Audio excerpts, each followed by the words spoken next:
पिछले एपिसोड में हमने देखा कि आज इच्छा और अरमान की सगाई है, जबकि इच्छा को अब तक ये भी नहीं पता कि उसके होने वाला पति कौन है। सगाई में पहली बार इच्छा अरमान को देखकर उसके पैरों तले से ज़मीन खिसक जाती है। अब आगे इच्छा अरमान को देखकर मन ही मन, इसे तो मैं जानती हूँ, ये तो वही है जिसके साथ बीच सड़क पर मेरा झगड़ा भी हो चुका है। इसने तो मुझे वार्न भी किया था। अब ये मुझसे क्यों शादी करना चाहता है? मुझे पहले से लग ही रहा था, पक्का कुछ ना कुछ तो गड़बड़ ही है। इतने में अमृता जी अरमान से, बेटा रिंग पहनाओ। अरमान रिंग पहनाने के लिए हाथ आगे करता है। रघुवीर जी भी इच्छा से हाथ आगे करने के लिए कहते हैं। न चाहते हुए भी इच्छा को अपना हाथ आगे करना पड़ता है। अरमान रिंग पहना देता है। फिर रघुवीर जी भी इच्छा को एक रिंग देते हुए अरमान को पहनाने के लिए कहते हैं। अरमान अपना हाथ आगे करता है और इच्छा अरमान को रिंग पहना देती है। एक जोरदार ताली की गड़गड़ाहट सुनाई देती है। देखते ही देखते सगाई भी पूरी हो गई और इच्छा को कुछ समझ में नहीं आ रहा था कि उसके साथ क्या हो रहा है। सगाई के कुछ देर बाद इच्छा और अरमान को एक दूसरे के साथ अकेले में बात करने का मौका मिल जाता है।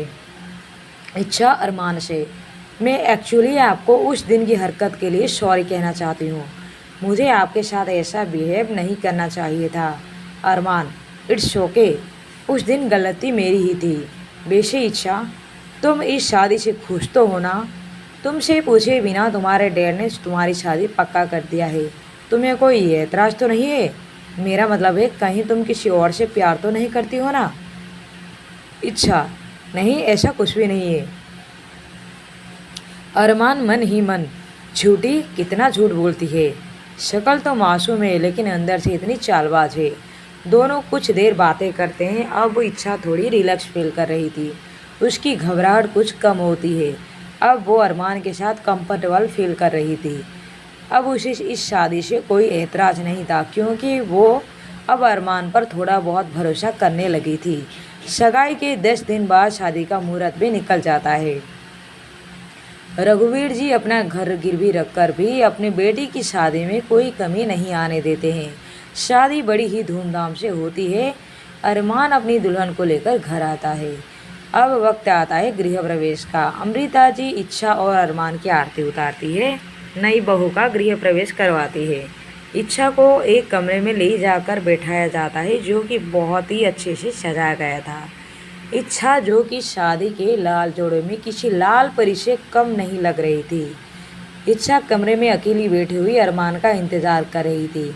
उसका दिल जोरों से धड़क रहा था। रह रहकर उसकी नज़र दरवाजे पर जा रुकती है। कुछ देर इंतज़ार करने के बाद कमरे का दरवाज़ा खुलता है। इच्छा की धड़कन और भी तेज हो जाती है। इच्छा नजरें झुकाकर घूंघट में बैठी हुई है। अरमान आता है और घूंघट को उठाते हुए, सब सच ही कहते हैं, वाकई तुम बेहद खूबसूरत हो, इसमें कोई शक नहीं।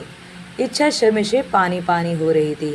अरमान अपनी बात को आगे बढ़ाता हुआ कहता है, तुम भी औरों लड़कियों की तरह न जाने कितने ही सपने अपनी आँखों में संजोए हुए इस घर में आई हो, पर अफसोस, जिस लड़की ने मेरी बहन का दिल तोड़ा है, जिस लड़की के वजह से मेरी बहनें सुसाइड करने तक की कोशिश कर चुकी है, मैं उसे कभी माफ़ नहीं कर सकता। इच्छा चौंकती हुई अरमान की ओर देखती है। ये क्या बोले जा रहे हैं आप? कुछ समझ में नहीं आ रहा है मुझे। आप किस बारे में बात कर रहे हैं? अरमान, ज़्यादा भोली मत बनो, मैं अभी की बात कर रहा हूँ। तुमने मेरी बहन को उसके प्यार के लिए तड़पाया है, अब तुम तड़पोगी मेरे प्यार के लिए। अरमान के चेहरे पर एक डेविल स्माइल थी। इच्छा, आपको कोई गलतफहमी हुई है। अभी सिर्फ मेरा अच्छा दोस्त है और कुछ नहीं। शादी से पहले एक बार मुझसे पूछ तो लिए होते, ये सब करने की क्या ज़रूरत थी? अरमान, मुझे कुछ पूछने की तुमसे ज़रूरत नहीं है, क्या सच है मैं जानता हूँ। कहता हुआ अरमान अपना तकिया लेकर बालकनी में सोने के लिए चला जाता है। इच्छा अब कमरे में अकेली बैठकर रो रही थी। ऐसा क्यों हो रहा है मेरे साथ? मैंने किसी का क्या बिगाड़ा है? तो क्यों मुझे ऐसी सज़ा मिल रही है? अगले दिन सुबह इच्छा नहा धोकर कमरे से निकलती है। और चाय बनाकर अधिराज जी, जो कि लिविंग रूम में बैठकर अखबार पढ़ रहे थे, और अमृता जी उनके पास बैठी हुई थी, उन्हें चाय का कप देकर पैर छूती है। अधिराज जी और अमृता जी अपने बहू से बहुत खुश थे। इच्छा और एक कप चाय लेकर अपने कमरे की ओर अरमान के लिए लेकर आ ही रही होती है कि बीच में आलिया टपक पड़ती है। अरे भाभी, ये चाय किसके लिए लेकर जा रही हो? भाई के लिए? पर क्या वो तुम्हारे हाथ का चाय पिएगा? कभी नहीं। तो चलो इसे मैं ही ले लेती हूँ, कहती हुई आलिया वो कप उठा लेती है। इच्छा आलिया के बात को अनसुना करके फिर से किचन में जाती है और दूसरा कप भर के अरमान के कमरे में उसे उठाने जाती है। अरमान अभी भी घोड़े बेचकर सो रहा था। इच्छा को समझ में नहीं आ रहा था कि वो अरमान को कैसे उठाए। अरमान को जगाने के लिए वो अपना हाथ बढ़ाती है, फिर वापस ले लेती है। अरमान को टच करने में थोड़ा हिचकिचा रही थी। फाइनली इच्छा ने अरमान की बॉडी को अपने हाथों से हिलाकर अरमान उठिए कहती हुई जगाने की कोशिश कर ही रही थी कि अरमान आधे नींद की हालत में इच्छा का हाथ पकड़कर अपनी ओर खींच लेता है और उसे अपनी बाहों में कसकर पकड़ लेता है। अरमान इस वक्त इच्छा को कुछ ज़्यादा ही कसकर पकड़ा हुआ था।